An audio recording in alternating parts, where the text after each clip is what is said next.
Welcome, everybody, to USL Live, Season 23, Week 7 preview. I'm joined today by my esteemed colleagues, Yosh Hey. and Bowen. What up? Romulok still has the Wuhan, so he can't help us this week, but we'll go right into the games. Let's start with the first game of the week. Anything to Win versus Knock Your Punk Ass Down. Final score 147-8. Any comments at all on this game? Thank you for the CTF for showing up to save the season. Yeah, save the season, save some stats, because we were going to have to throw that game completely out if, like, all of NYPD's stats and kills, if that was a forfeit. So, yeah, saved a lot that game. Standings and stuff, too. Yeah. So that always is affected. Another sevens game for Anything to Win, which should have some ramifications, but we don't really know how to figure that out with stats and awards, so probably nothing this season. Shout out to Posty going 4-22 and Pimp, aka Attempt from CTF, going 3-21. Two CTFers got 90% of their kills, so shout out to them. Also, Jeff going 29-0, pretty crazy. Iso causing one of my deaths, lying Posty right into me with his insim. Nothing really else to say about that, but yeah, definitely shout out to CTFers. Let's move on to the next game. Kind of another barn burner. It was a little slower at times, but we had Pay Pigs defeating Nexus 90-35. Any thoughts? Oof. Nexus has got to get it together. Yeah, I don't want to cut down Mountain too much. He's been talking about how AT's busted and likes to keep so that was the reason why we were stuck in our base the whole time. If you watch the video, we were choosing to be there quite a bit. That was the entire play. The play was to be back. So kept the score down, kept it pretty close at one point, but then it got out of control about the last 10 minutes. Yeah, I think obviously 90-35 doesn't look great, but I think you guys played better. Yeah. You got Mosh going 9-12, Fresh going 7-8, Fosto 6-10, Dilatory coming in for just a little bit, going 4-4. I think most people played well. I think Phony had some bad deaths as med, but I mean, when was the last time that guy played med in an actual game? Time. Yeah, 20 years. Yeah, Center I thought played well. He went 0-11, but that guy was running for his life a lot, and then chasing you guys around and getting some heals in there. DP going 2-11. I think DP was probably the worst player in the game. Unfortunately, he was caught out way too many times, just out in front. I don't know if he was on the wine coolers or what, but he was just way out in front. So it would have been nice for some other guys to show, so you could have spread playtime around. But overall, it was a decent match at first. It wasn't the worst Nexus match I've seen. And then shout out to Danny going 25-0. Pretty good job by him. Yep, couldn't catch him. Yeah, he'd get kills and then he'd just dart. He's out. Yep. Next match we have Anything to Win defeating Crap Shooters 66-22. Any thoughts? Nah, game played kind of as expected. I expected Crap Shooters to kind of play it a little bit slower, and we'll talk about that in their next match. But yeah, I think Pister had a rough weekend. Go ahead. Yeah, sorry. Pister had a really rough weekend. Mm-hmm. Yeah, unfortunately too, because Pister and Hop didn't have too bad of a game, but Pister had some considerations for support award this season too with his stats. He was getting a lot of assist points and he was keeping it pretty even in kills deaths, but I think this weekend just knocked him completely out of the run. I don't think he was in the lead or anything, but this weekend just completely knocked him out of all of that. I think that they kind of got exposed. They looked pretty good against Nexus and NYPD, and everybody was touting Sabotage, and then I know he went 7-9, but he had a few really bad deaths in here. Aside from his initial ambush that was between two white buildings and Iso couldn't see him in front of him for some reason, some weird sort of vision. I don't think he did much in the match. And I think Negi going AFK mid-game because people don't want to stop and he doesn't want to macro his law is just unfortunate to happen this late in the season. So who knows what happens with Negi. And then Mercy was fighting off a snake at the end of the game and still managed to heal us. And just an incredible performance. That's what you need to see out of Anything to Win. That's what you need to see out of your teammates. I mean, fighting off snakes is no big deal. All right, let's move on to the last match of the week. Warhawks defeats Crapshooters. Crapshooters scores 22 again, but they allowed 91 this time. I know Yosh has some thoughts about this game.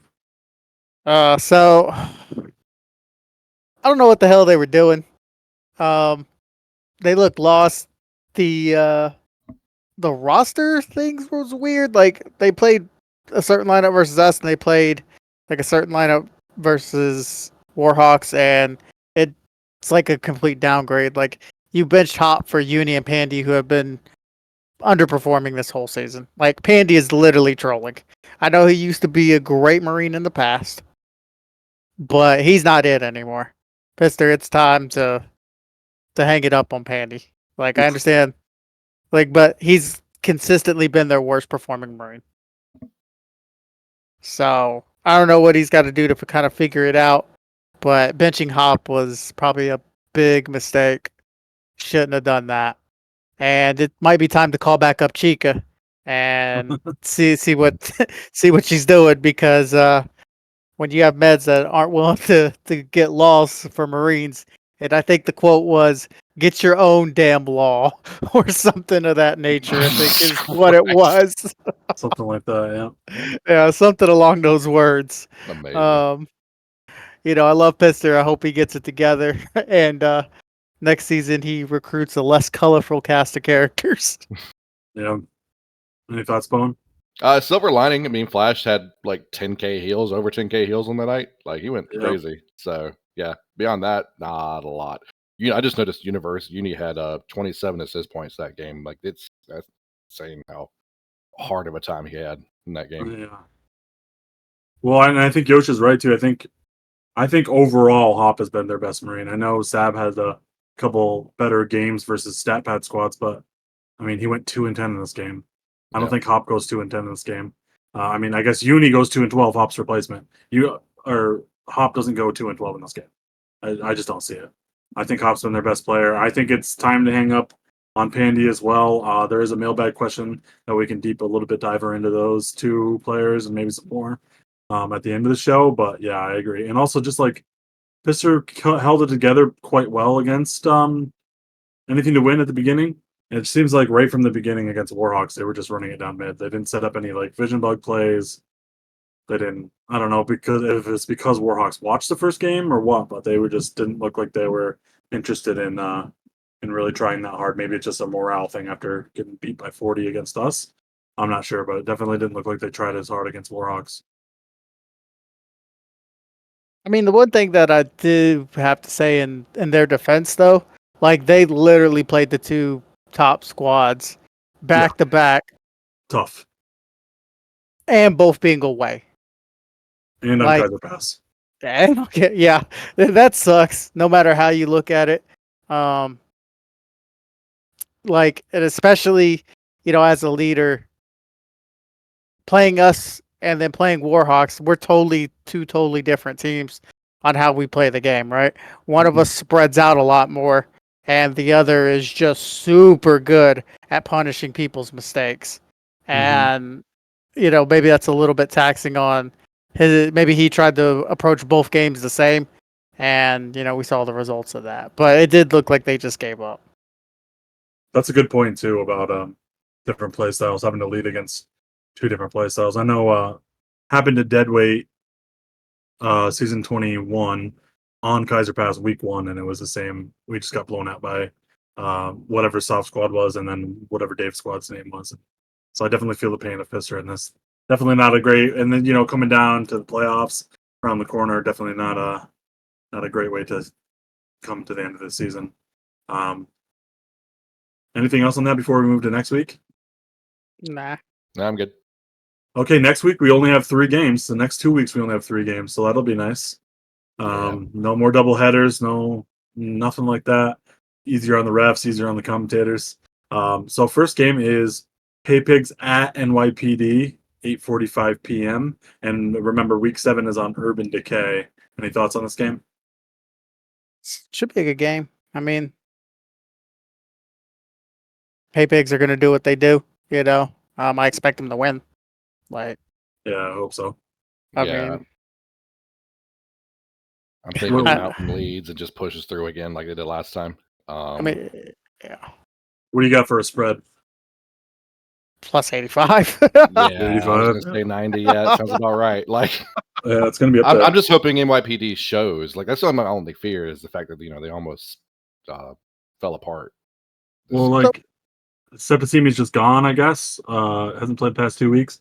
But they have 2 roster spots open. So if you're listening, go pick up 2 guys from free agents. There's a couple guys in there that play regularly. Pick up a couple CTFers if you want. The marquee guys in there, Tyriel's in there. I don't know if he'll join, but there's a few guys available in free agents to bolster your roster to finish out the season, so you don't have to forfeit. Agreed. Yeah, does anybody know the deal with Septicemia? Is he just working or not interested anymore, or what the deal is? Last I heard, he had a fight with Trax. They made Trax co-captain, and he said he wasn't going to lead anymore. I say. I don't Hadn't seen know. Trax since either. Like, Yeah, and then Trax doesn't show like that. You can't do that and then not show. It just doesn't work. But Yeah. even if you grab Attempt and SF or something on your squad, the 2 people who emptied for them this week, message them, try to get them in. You got 2 spots open, you might as well use them. Nobody wants to see a forfeit. It's going to ruin the whole league, make extra work for everybody. So hopefully, especially if the last 2 weeks they forfeit, I'm assuming that the brass will come down pretty hard on them and not allow them to return next season, unless there's some And major leadership changes. So they got to think about that as well. yeah, and we don't want to see that. I mean, I don't want to see No, anybody not be able to play because that's not what this is about. right, exactly. Yeah, so I don't think there's too much more to say about that. Yeah, I'm going to go with the 95 spread. I think they win by 95. Next game, we have Warhawks at Anything to Win. Wow, match of the week, match of the season. I mean, this is going to decide first place.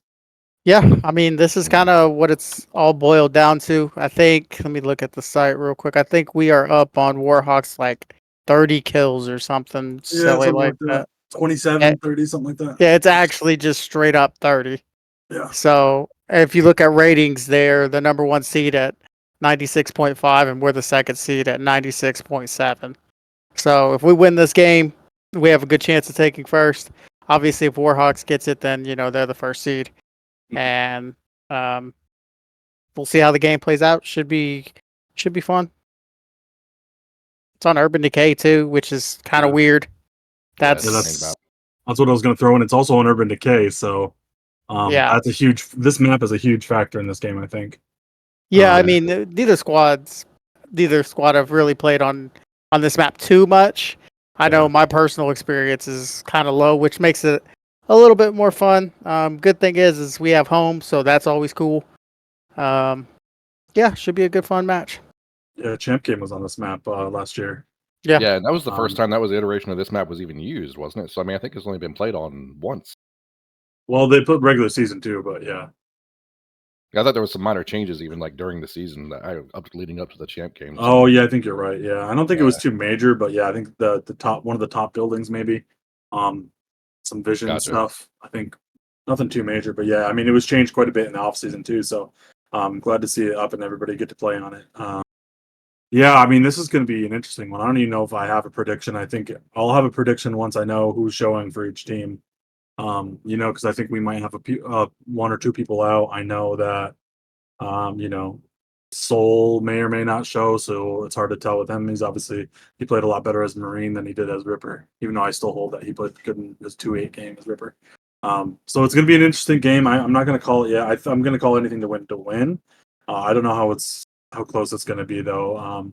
But the thing is too, if Warhawks does lose this, I think anything to win takes first because anything to win has crap shooters week 8 again on CV, and Warhawks has pay pig, so that's not a guaranteed win either. So I think if you're looking at the end of the year for both 9-1, if Warhawks does beat pay pigs, I think that the score is going to be so low. I think it's going to go anything to win just by kill death differential. So Yeah, I I was think going to say that Warhawks. too. Yeah, Sorry. Warhawks needs to show everybody, and they need to try to blow out pay pigs next week, and which I don't think is really going to be possible with. So it's going to be interesting how this season folds out. It's going to literally come down to the last game of the season, which is Warhawks versus Bay Pigs.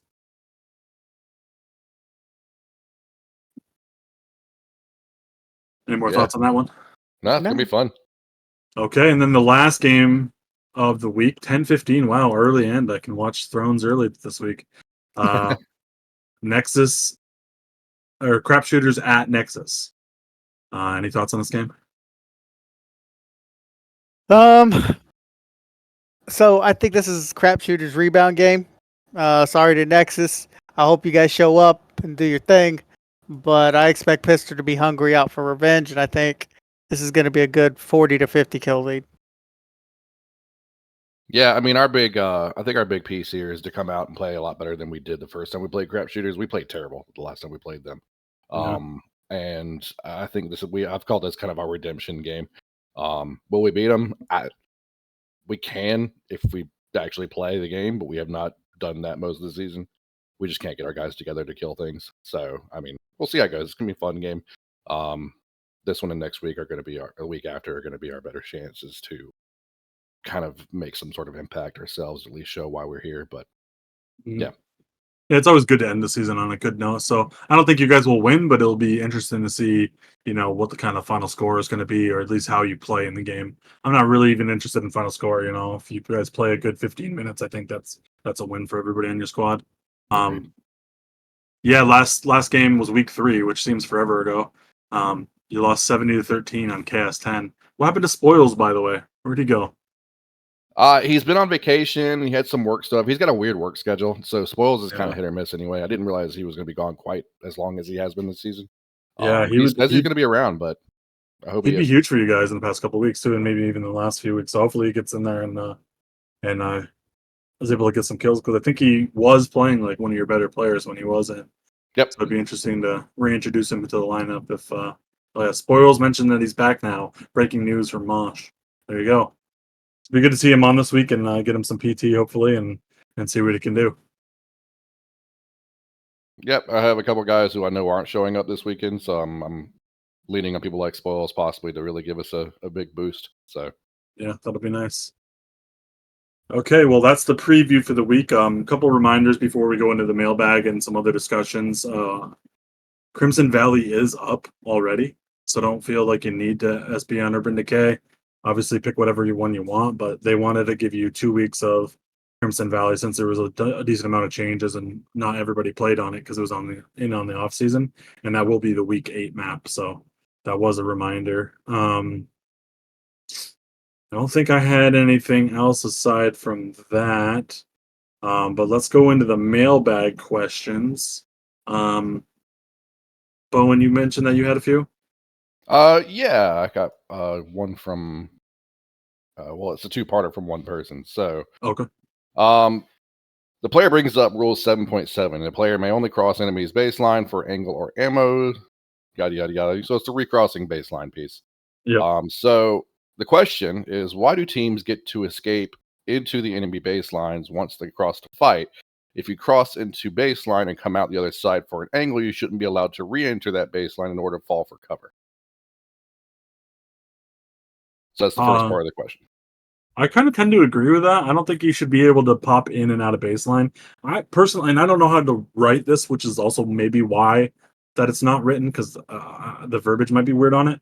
But I don't think you should be able to go into rape lines unless you're like doing a long flank or something.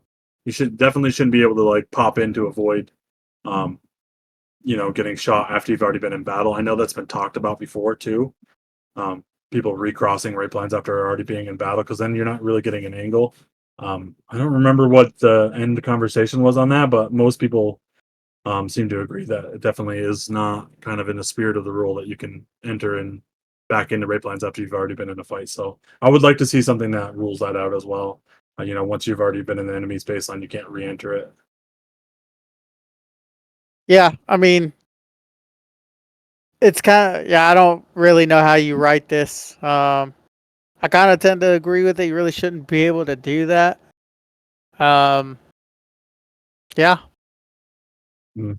Yeah, I think it happened with CS last week, actually, where Pister got stuck on one side and he came out of their baseline, then went back in and actually hid behind a building for a minute before actually going up over the top to get to his team again. So, and you can't follow him in there because it's your own baseline. So it's, it's a weird issue. Yeah, I think if you're not allowed to follow into chase after they have already, exited the rape line, if they're in there before, then yeah, you shouldn't be able to go back in if you can't chase them in. Yep. And then the second part of that question was, why does AT get to use dash in the enemy baseline? Using dash as an inventory weapon and firing when using dash. I mean, it's not a weapon. Yeah. I understand the point of this, but I also don't think it's a weapon. I get the kind of like the spirit of the question, but I'd also like if somebody knifes in the rape lines and nobody's around, does it count? You know what I mean? I think the firing from the rape lines thing is more like firing. So I don't think a ref would even spec you if you're running through the enemy's base and they're on the other side of the map and you're just shooting AR, just to shoot AR. Are you gonna get spec? Probably not. You know what I mean? So most people don't do it because there's no reason to, but yeah, I don't think this would fall under that. I do like the thought of it, but I don't think this one works out.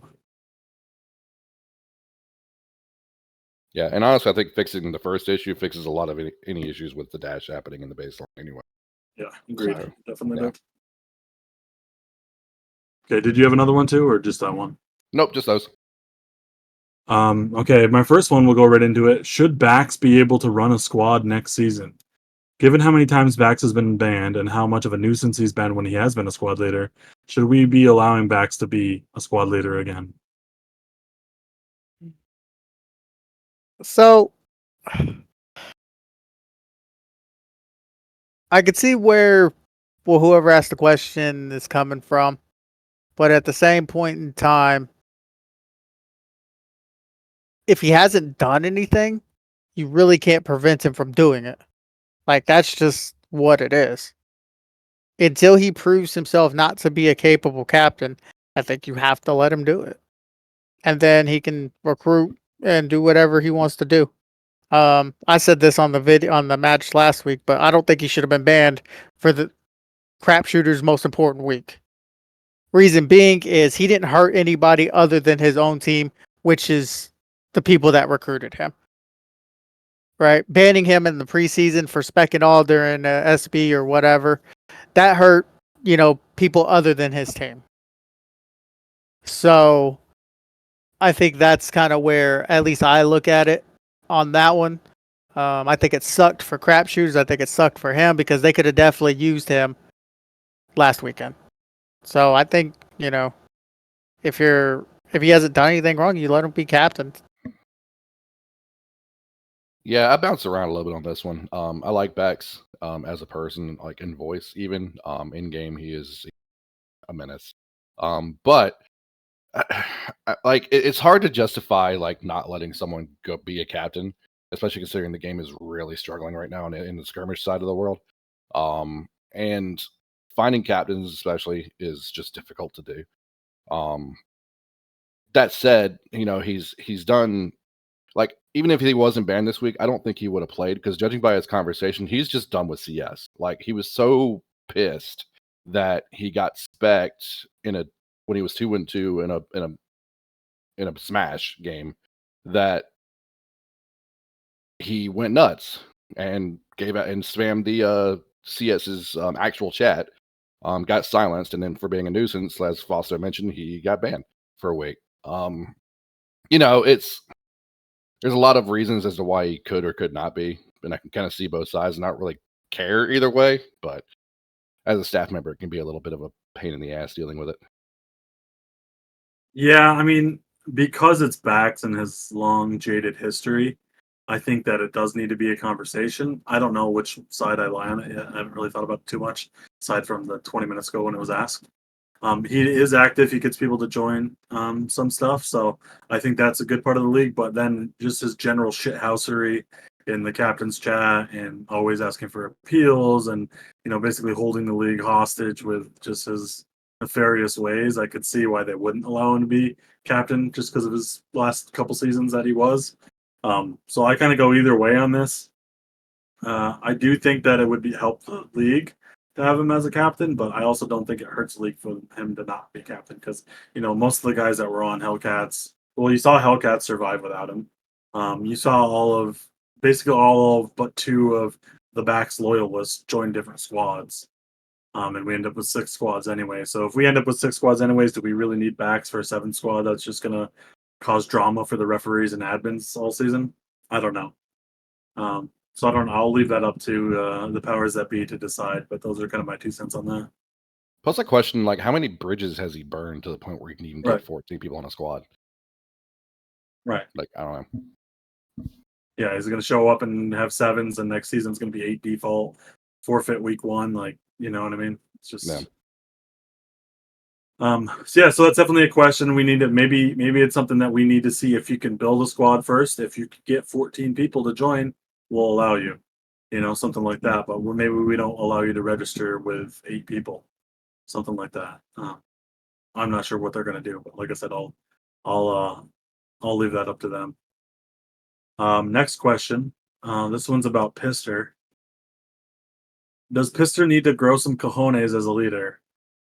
Pister has done the following to appease his squad. Number 1, start players just because they log on Sunday, despite never being active through the week, which end up benching his core/stronger active players. I think that one's talking about Pandy. I'll list all 3 of these out, and then we can weigh on them. Number 2, scared to call out certain players who end up doing their own thing over and over and refuses to bench them. And number 3, has had more passion in getting Harry Nuts' alias back than whatever the performance was against the Warhawks. God damn.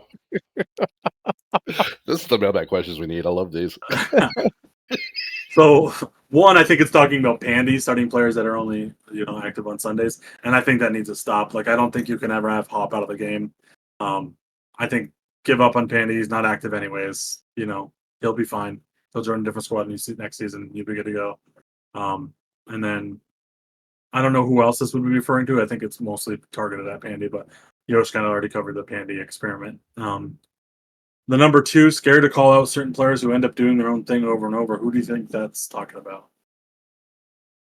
I mean, Pandy? Pandy, yeah. Yeah, I saw Sabo Pandy. do it. Saw Sabo do it a few times in the games. And he just got caught out. I know there's against us. I watched the video today. He was like up north for some reason by himself, and he got killed.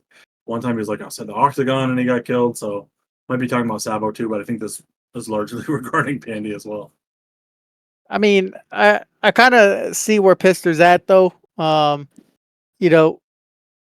If you're going to gamble on Pandy, you're hoping he's not playoff Pandy and he's not going 1-10. You're hoping you get the 10-1 Pandy.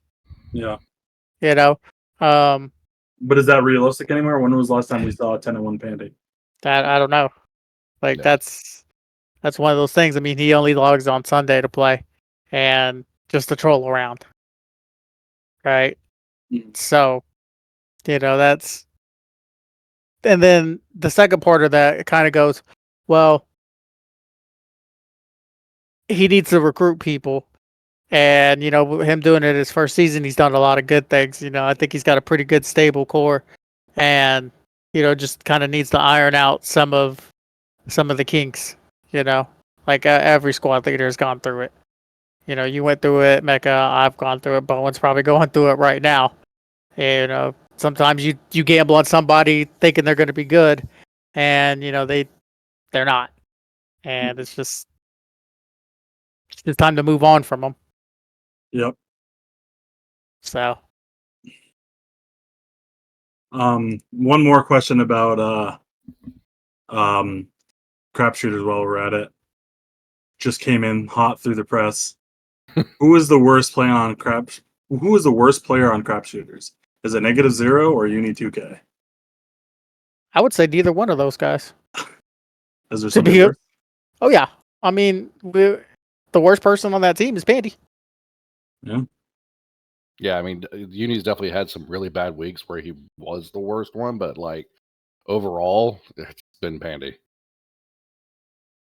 Yeah, I think you might be right about Pandy just because you know what Pandy can be, and then seeing what he is now is not in your plan. I guess I would say. Yeah, I Whereas mean, Uni, like, what do you really expect from Uni? so To Uni, maybe go even. yeah, I mean, Uni is pretty consistent, like sometimes, right? But you kind of know what you're gonna get from him. You know, he's a good dude, keeps morale up, um, can show up in games, can med, can marine, kind of. He could just be a good overall filler player for you, right?